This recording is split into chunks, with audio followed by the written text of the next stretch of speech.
السلام عليكم ورحمة الله وبركاته. ازيكم يا رجالة، عاملين ايه؟ النهاردة هنخش على يونت 11، الوحدة ال 11 اللي قبل الأخيرة. هانت اهو يا سنة تانية، بنودع. ماشي، بدون مقدمات كتير يلا بينا. أولا عايزين نشتغل على حاجة اسمها الماضي البسيط. طبعا الماضي البسيط خدناه من واحنا صغيرين وما زلنا بناخده لحد ثانوية عامة. طيب نكمل. طب الماضي البسيط يا مستر سريعا كده بيتكون من ايه؟ بيتكون من التصريف التاني للفعل، سواء كان منتظم بحط له دي او اي دي او اي اي دي، او غير منتظم وساعتها كنت بحفظه زي ما هو. يعني مثلا عندي كلمة بلاي، التصريف التاني بتاعها ايه؟ بلايد، بحط لها اي دي منتظم. اما الايد مثلا التصريف التاني بتاعها ايه؟ ايد، غير منتظم، حفظته زي ما هو.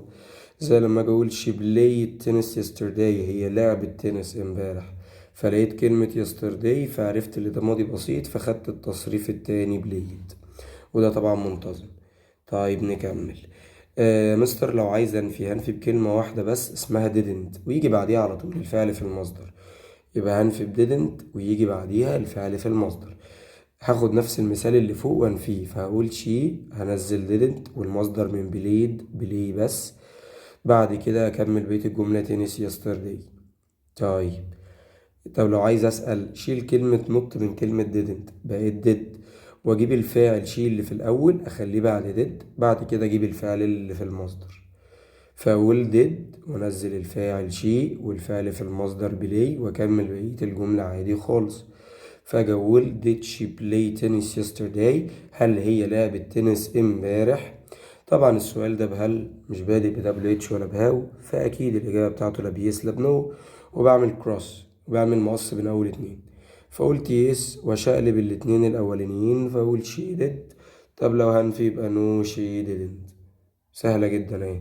في شويه كلمات ده اللي اول ما اشوفها اعرف اللي ده زمن الماضي البسيط او الباست سيمبل، زي yesterday last ago in the past وين سنة في الماضي. يبقى yesterday last ago in the past وين سنة في الماضي. تاني yesterday last ago yesterday last ago in the past وين سنة في الماضي. طب يا مستر اليوسج بستخدمه في ايه؟ حدث تم وانتهى. حدث ايه؟ تم وخلص من زمان. يعني لما اجي اقول انا لعبت امبارح خلاص الموضوع انتهى. يبقى الماضي البسيط تصريف تاني منتظم اي دي، غير منتظم احفظه. هنفي بديدنت اسأل بديد يجي بعديهم مصدر. كلمات الدالة يسترداي لاستاجو ان ذا باست ينايسنا في الماضي، حاجة حصلت وانتهت.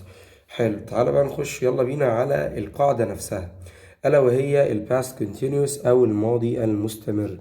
طبعا زمن الماضي المستمر جميل جدا واتاخد قبل كده، بيتكون من حاجة اسمها ووز أو وير زائد الاي ان جي. تاني، ووز أو وير زائد الاي ان جي. طب هتنفي بايه بقى مستر ديدنت بقى والشغل ده؟ لا خالص، هنفي بكلمة نوت واريح دماغي، فاقول ووز نوت او وير نوت، او اختصر واقول وازنت او وارد، ويجي بعديهم اي ان جي. طب يا مستر انا مش ساحر، انت لازم تعرفني امتى اخد ووز امتى اخد وير. سهلة وبسيطة. ووز بتيجي مع اي حاجة ليها علاقة بالمفرد، فيبقى هي وشي وات واي اسم مفرد. وير بتيجي مع اي حاجة جمع، يعني وي ويو وزي او اي اسم جمع. زي المثال اللي بيقول لي هي، طبعا هي مفرد يبقى was، وحط الفعل ing studying at 6 yesterday، يعني هو كان بيذاكر الساعة 6 امبارح. مستر انت بتضحك عليا ليه يا ابني؟ لا انت بتضحك عليا، انت كده راجل مش بروفيشنال. هو انت مش لسه قايل لي فوق ان كلمة yesterday لما اشوفها اعرف ان ده ماضي بسيط؟ حصل. يعني المفروض اجيب التصريف التاني يا مستر؟ حصل. يعني المفروض studying دي اشيل اصلا was studying واخليها studied بس؟ مش حصل. ليه بقى؟ علشان انا قلت لك لو لقيت yesterday بس حصل ولا مش حصل؟ حاصل. طب لو لقيت at ووقت ويسترداي، لا هنا الكلام هيختلف، هنا الموضوع هيتلخبط. هنا لا يسترداي بس يبقى ماضي بسيط، يبقى الباست سيمبل بس. اما لو لقيت at ووقت ويسترداي يبقى ده الماضي المستمر الباست كونتينيوس. يبقى اخلي بالي من التركة دي. طب لو عايز اسأل سهلة وبسيطة، هشقلب الجملة، هشقلب ما بين هي ووز، فاقول ووز هي studying at 6 yesterday. يعني هل هو بيذاكر الساعة 6؟ طبعا ده سؤال بهل، مش بادئ بدبليوتش ولا بهاو، يبقى طبعا الإجابة بتاعته بيس أو نو. فهقول يس وارجع المقص تاني، يبقى يس هي ووز. طب لو هقول نو يبقى نو هي وزنت. خلصت. طب ليه قلت وزنت بالنوت؟ علشان نو بتيجي منفية. يبقى الماضي المستمر وز وير زائد الاي ان جي وهنفي بنوت. طب يا مستر خش على طول على اليوسجز او الاستخدامات. اول استخدام عندي هو حدث كان مستمرا في الماضي. يعني ايه؟ يعني لما اجي اقول لك مثلا هو كان بيذاكر الساعه 6 امبارح، هو كان بيذاكر لمده ثانيه وجري؟ كان عامل زو كده وجري على طول؟ اكيد لا طبعا. كان في فتره مستمره من المذاكره، قعد مثلا ساعه اتنين تلاته من المذاكره. يبقى حدث كان مستمرا في زمن الماضي.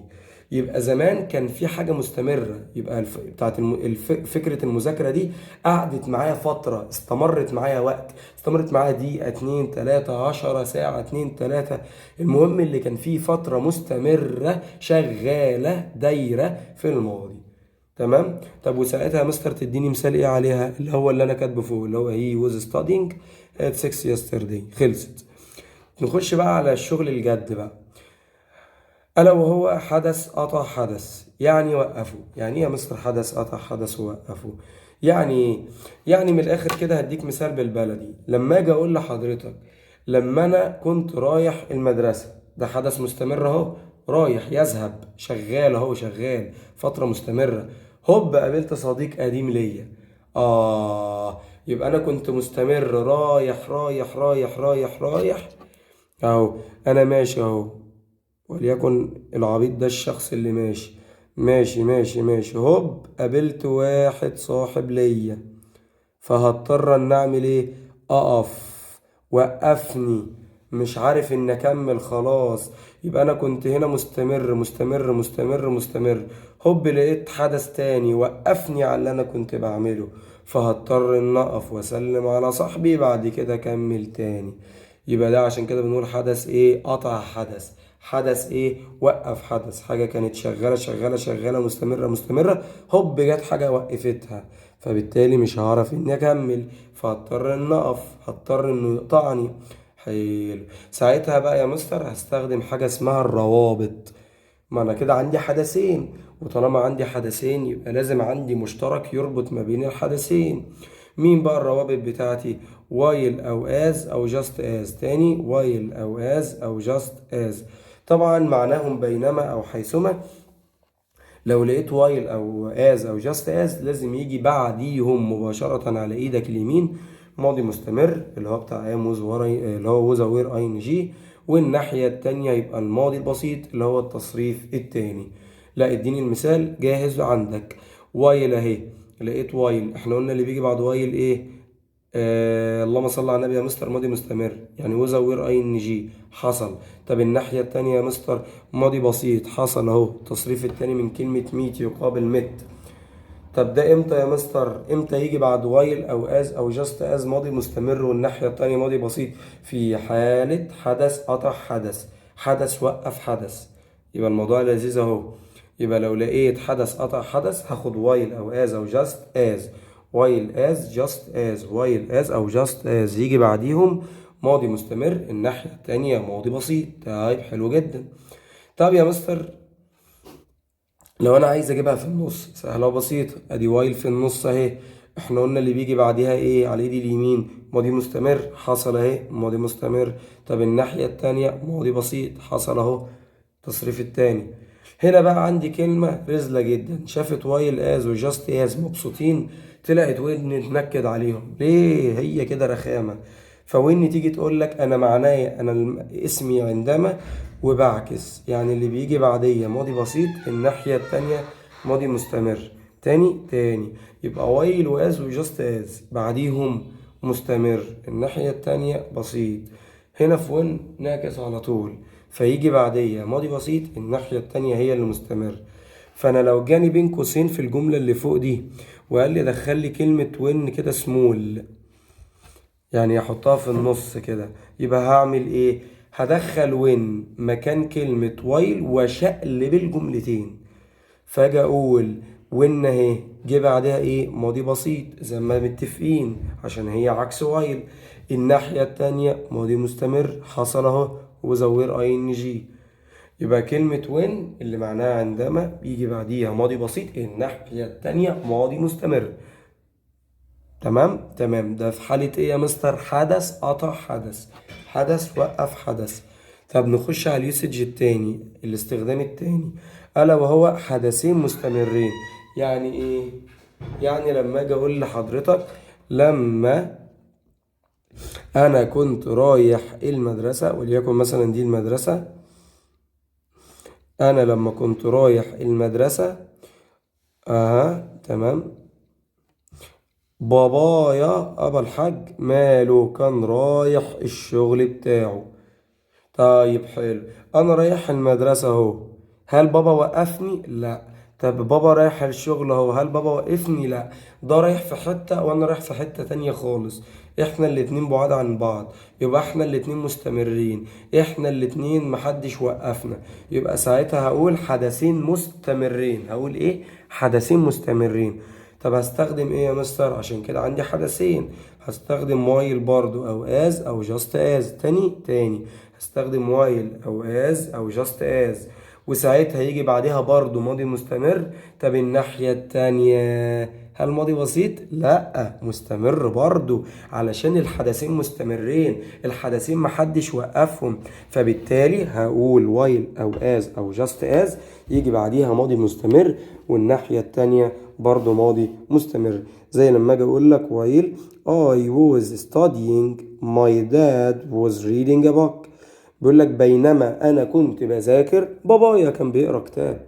هل انا وقفت قرايه بابا؟ ما حصلش. طب هل بابا وقف مذاكرتي؟ برضو ما حصلش. يبقى احنا الاتنين مستمرين، عشان كده جه بعد واي الماضي مستمر، والناحيه التانية برضو ماضي مستمر. طيب نركز بقى في تركتين صغيرين. كلمة وايل يا مستر في حالة عدم وجود فاعل هرزع وراها اي ان جي على طول. تاني كلمة وايل اللي معناها بينما، انا بتكلم على كلمة وايل بس دلوقتي، مش معاها از ولا جاست از، وايل بس. يعني ايه فاعل يا مستر؟ يعني لو ما لقيتش اي او هي او شي او ات او وي او يو او زي او مفرد او جمع. يبقى لو ما لقيتش اي حاجه ليها علاقه بالفاعل اي هي شي ات ويو زي مفرد جمع، يبقى على طول من وانا مغمض على طول احط للفعل اي ان جي. ليه يا مستر؟ ما انا مش عارف ان الكلمه مفرد، فبالتالي مش هعرف احط ووز. طب يا مستر مش عارف ان الكلمه جمع، فبالتالي مش هعرف احط وير، فهعمل ايه؟ ازنق نفسي؟ لا، على ايه؟ طز في ووز طز في وير، ارزع على طول الاي ان جي. يبقى تاني يا شباب في حاله وكلمة وايل، تاني في حالة كلمة ايه؟ وايل. وغالبا كلمة وايل في الحالة الشاذة دي غالبا وايل بتيجي في أول الجملة خالص. في حالة وجود وايل وما عنديش فاعل ساعتها على طول ارجع للفعل اي ان جي. المثال بيجي لي كالآتي: وايل بين قوسين بلاي اي فيل داون، يعني بينما انا كنت بلعب انا وقعت. دول حدثين قطعوا بعض دي يا مستر، عشان كده الناحية التانية جه ماضي بسيط. ايوه برافو عليك. هنا بعد وايل لقيت اي او هي او شي او ات، ما حصلش. طب لقيت وي او يو او زي، ما حصلش. طب لو لقيت مفرد، لا ما لقيتش. طب لو لقيت جمع، لا ما لقيتش. يبقى على طول احط للفعل ايه؟ اي ان جي، فتبقى بلاينج، فحط لبلاي اي ان جي. برضو عندي كلمة during معناها اثناء او خلال. كلمة during بيجي بعدها اسم على طول، بيجي قبلها ايه؟ اسم. يعني ايه اسم يا مستر؟ اسم يا بيه يعني لما تيجي تحط قبلها اي الجملة مش تبقى مفهومة.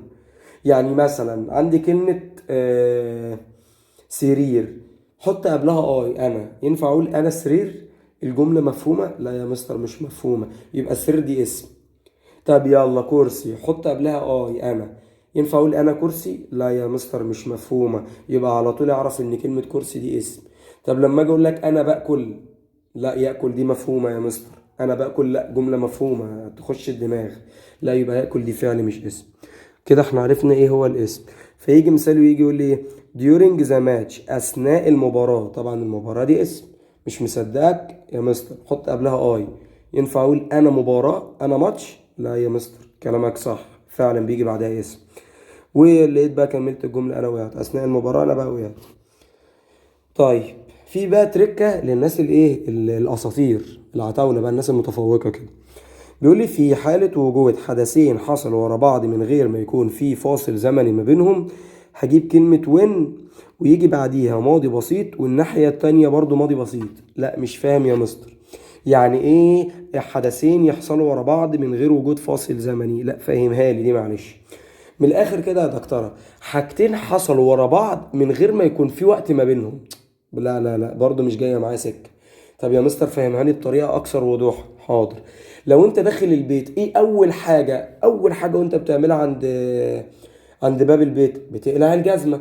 يبقى ممكن نقول عندما انا دخلت البيت انا قلعت الشوز بتاعتي. هل انت خدت وقت ما بين دخولك البيت وانك تقلع الشوز بتاعك؟ لا يا مستر، ده الحدثين حصلوا ورا بعض. ساعتها هجيب كلمة وين ويجي بعديها ماضي بسيط، الناحية التانية ماضي بسيط برضه. طيب تاني يا مستر، لما ماما بتجيب الخضار او احنا بنجيب الخضار او الفاكهة بنعمل ايه على طول؟ بنغسلها. يبقى الحدثين حصلوا ورا بعض من غير ما يحصل فاصل زمني ما بينهم. تمام. انا راجل دلوقتي بلعب تمرينة سباحة، جميل جميل.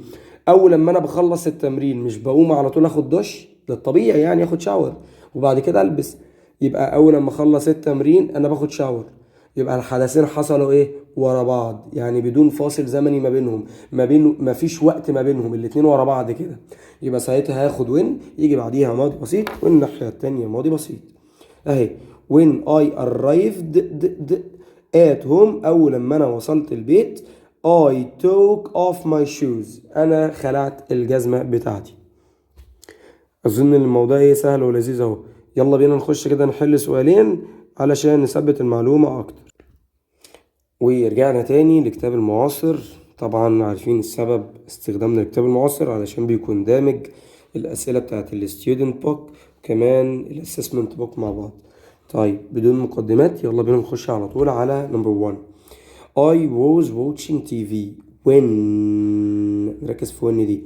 My mother came home، أنا كنت بتفرج على التلفزيون عندما ماما دخلت البيت. دول حدثين عكس بعض يا مستر. انا قاعد اتفرج هوب لقيت ماما دخلت عليا، فبالتالي اسلم عليها اخدها بالحضن كده يعني، في حاجه وقفت حاجه. بيقول لي دخل لي كلمه وايل ودخلها لي في الاول عشان اولها حرف كابيتال، فهدخل وايل في الاول اهي. طبعا وايل بيجي، طبعا وايل اهي بيجي بعديها زمن الماضي المستمر اللي هو was أو were ing. الناحية التانية يجي بعديها ماضي بسيط، ماضي بسيط ده في حالة إن حدث قطع حدث. أما اللي هيبقى الناحية التانية ماضي مستمر في حالة إن حدثين مستمرين. هنا عندي حدث قطع حدث، كده كده لازم يجي بعد وايل سواء قطع أو ما قطعش ماضي مستمر. فهدور على الجملة بتاعت الماضي المستمر في الأول أهي. while I was watching TV، بينما أنا كنت بتفرج على التلفزيون، أنزل كوما. my mother، ست الحبايب، came home. تمام. نمبر 2. سليم was chatting with يحيى when the light went off. سليم كان بيدردش بيبعت رسائل ليحيى لحد لما النور قطع. طبعا حدثين قطعوا بعض، الواد كان عمال يبعت رسائل هوب فجأة النور قطع. يبقى حاجة كان مستمر انه يعملها هوب فجأة اتقطعت.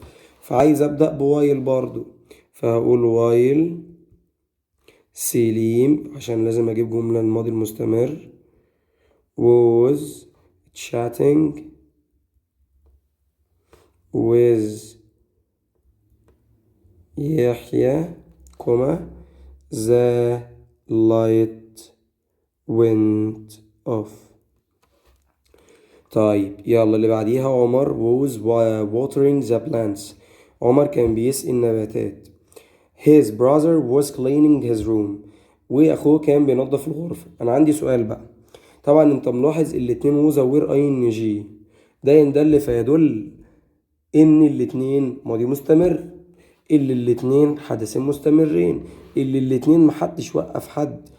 عمر كان بيسقي النباتات واخوه كان بيروق الأوضة، الاتنين في اتجاهات مختلفة، محدش وقف التاني. عايز ادخل كلمة وايل بس المرة دي سمول، يعني لازم احطها في النص. طب سهلة يا مستر، هبدأ اعادة الجملة عادي خالص، فاقول عمر was watering the plants while، واكمل الجملة التانية برضو زي هي الماضي المستمر. نخش على اللي بعدها yesterday. طبعا yesterday بس اهي، فعشان كده في ماضي بسيط. طب لو في at ووقت ويسترداي يبقى ده ماضي مستمر، وعايزني ابدأ بيها عشان بادئة بكابيتال، فاقول at 7:30 yesterday، في الساعة 7:30 امبارح. اللي حصل بقى أيمن، أحولها بقى ماضي مستمر، أيمن مفرد ياخد was. فلت أصلها إيه؟ كلمة فلت أصلها إيه؟ أصلها فيل المصدر، يبقى feeling كان يشعر بالمرض unwell، إن هو مش تمام. طيب نكمل. Number 5. While I was hiking in the desert I got lost. بينما أنا كنت بتمشى أو بمشي أتنزه سيرا على الأقدام في الصحراء هوب تهت. طبعا الحدثين قطعوا بعض. ليه؟ أنا ماشي ماشي ماشي ماشي مستمتع والدنيا تمام التمام، مستمتع بالمناظر الطبيعية، هوب فجأة تهت. يا ساتر يا رب. عايز أدخل هنا كلمة وين، وغالبا في النص علشان أولها سمول. سهلة وبسيطة يا مستر، واحنا عارفين ان كلمة وين يجي بعديها بسيط الناحية التانية مستمر. جميل يا مستر، يبقى هبدأ بالمستمر الأول اللي هو بتاعت I was hiking، يبقى I was hiking in the desert. أنزل وين والماضي البسيط جاهز لي أصلا I got lost. طب يا مستر انت نسيت تكتب الكومة. لا خلاص، طالما انا حطيت وين او اي حاجة في النص هلغي الكومة خلاص.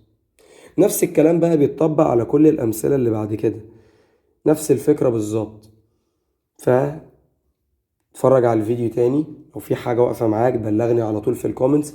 لو عندكم افكار حاجة واقفة معاكم ما تترددوش لحظة انكم تبعتولي، انا بنبسط جدا على فكرة لما انتوا بتبعتولي حاجات وبصورها وبنزلها، يعني انا ببقى مبسوط جدا في منتهى السعادة. شوروا بقى الفيديو لو حد عايز يعرف درس ده بطريقة مبسطة اكتر، ولايك طبعا، سبسكرايب، اشتراك وفعلوا طبعا الجرس علشان ينزل لكم على طول اي حاجة اول باول، ويجي لكم الاشعارات النوتيفيكيشنز. بكل بساطة سهلة اهي ما تهبطش. فدمتم في خير، السلام عليكم ورحمة الله وبركاته.